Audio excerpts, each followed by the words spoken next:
everyone. Welcome back to Daily Devotions with Pastor Peter. We are in Genesis chapter 16. Things are getting really interesting as we're looking through the story of Abram and what's going on with God's promises for him in his life.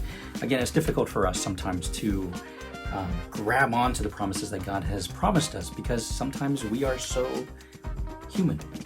So let's read together in Genesis chapter 16. This is what it says. Now Sarai, Abram's wife, had not been able to bear children for him, but she had an Egyptian servant named Hagar.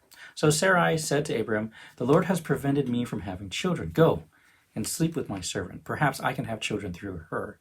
And Abram agreed with Sarai's proposal. So Sarai, Abram's wife, took Hagar, the Egyptian servant, and gave her to Abram as his wife. This happened 10 years after Abram had settled in the land of Canaan. So Abram had sexual relations with Hagar, and she became pregnant. But when Hagar knew she was pregnant, she began to treat her mistress, Sarai, with contempt. And then Sarai said to Abraham, "This is all your fault. I put my servant in your arms, but now she's pregnant. She treats me with contempt. The Lord will show who's wrong, you or me."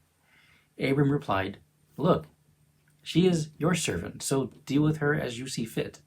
Then Sarai treated Hagar so harshly that she finally ran away. The angel of the Lord found Hagar beside a spring of water in the wilderness along the road to Shur. The angel said to her, "Hagar, Sarai's servant, where have you come from and where are you going?" "I'm running away from my mistress Sarai," she replied. The angel of the Lord said to her, "Return to your mistress and submit to her authority. Then," he added, "I will give you more descendants than you can count." The angel also said, "You are now pregnant and will give birth to a son. You are to name him Ishmael," which means God hears. "For the Lord has heard your cry of distress. This son of yours will be a wild man, as untamed as a wild donkey. He will raise his fist against everyone, and everyone will be against him. Yes, he will live in open hostility against all his relatives." Thereafter, Hagar used another name to refer to the Lord, whom had spoken to her. She said, "You are the God who sees me." She also said, "Have I truly seen the one who sees me?" So that well was named Bir Ayahai Roy, which means well of the living one who sees me. It can still be found between Kadesh and Bered. So Hagar gave Abraham a son, and Abram named him Ishmael. Abram was 86 years old when Ishmael was born. This is the story of Abram and his second wife, I guess you could call it. Well, there's a few things that we saw that's kind of interesting here, and this is the side of humanity that we need to look at in ourselves, where we have a hard time trusting in God. I think, the comment that I said and used to say when I was younger was, whatever, and that should be how we respond, not in the negative way, but in the positive way, in the sense that if God has his way, whatever he wants goes, and whatever we want, put it to the side. Easier said than done. And Sarai knew what was going on. Sarah said, "Hey, I'm not able to bear you a child." And it's a shameful thing for a woman at that time to not be able to bear a child. And it's a shameful thing for men. But they usually back then blamed it on the women, not the men. Now, this is not fair for women, I understand. But that's how it was in the past. A lot of things were blamed towards women. Eve ate them out of house and home, even though Adam was right there next to her, and he just watched. In this situation, Sarai said to Abram, "The Lord has prevented me from having children. Go and sleep with my servant." Abram should have known this is a trap in so many different ways. It's like the wife saying, "It's up to you." But the reality is, she let him sleep with her servant. Being a gentleman, I don't know, gentleman would be kind of a stretch in that sense, but being a man, I mean, if your wife gave you permission to, and if you had no overarching kind of moral guide to follow, and back then it was perfectly normal to sleep with your servant or whatever it was. It's how it was back then. He just went forward. Now, reality check here is that neither Sarai or Abram took these matters to pray to God. See, this is where the problem comes. They didn't do their due diligence of what they were supposed to do, and they jumped the gun too. So God promised Abram that there will be children in his line. He didn't say where, he didn't say how, but God said that. So the fact that Abram jumped the gun and Sarai knew that she was getting old, and this is rightly so. We look down on these two people so many times, but think of it with me. You're getting old. You lived your life. You're gonna die soon. You have this inheritance that was promised by God. And what do? You do your due diligence. It's like what I usually tell people, you've got to do your part and God will do his part. And in this sense, if we're trying to be a little bit more understanding, they were doing their part. And the case here was, again, going back to Ishmael, or the son that Hagar had, if Abram didn't listen to his wife and said, God has a plan, Ishmael would have never been born. Hagar would never been in the picture. The story would have continued on perfectly. But the Bible is full of stories of people who didn't live perfectly, didn't do the right thing, even to say. But yet God still used them.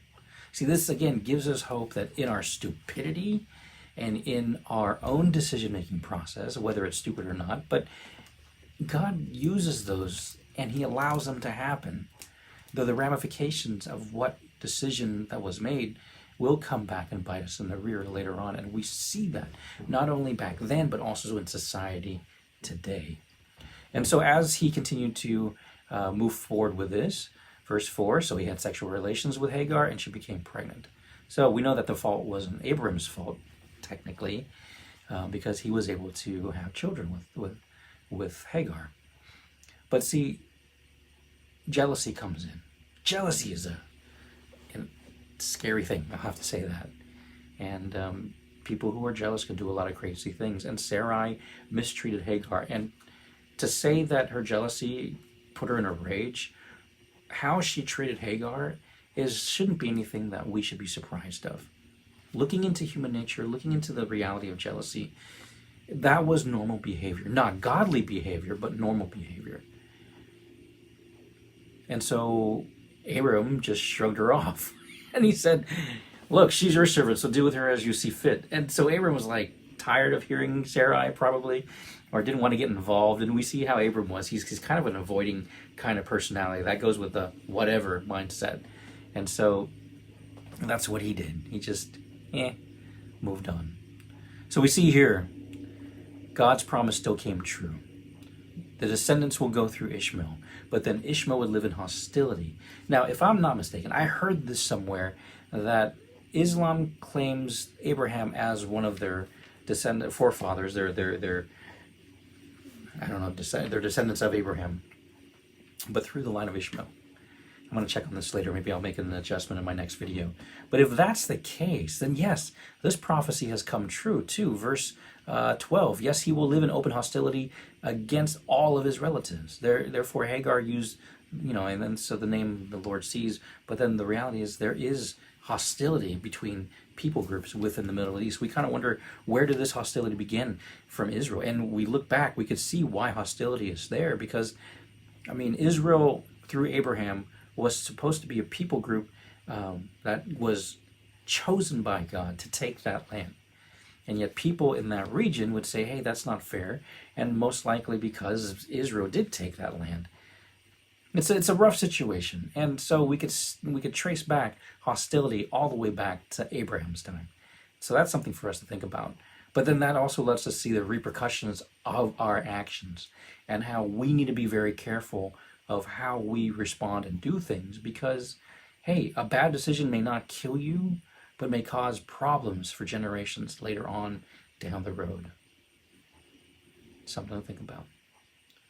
But the thing that we need to realize is there's no such thing as perfection, obviously. But God is gracious, and he is faithful.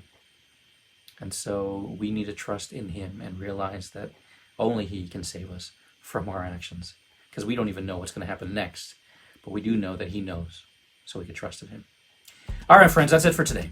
Short chapter, not too long, but I did go about 9 minutes and 23 seconds as of now. So have a great day. We'll see you in the next one. But think about this. Trust in God. Take care. Bye-bye.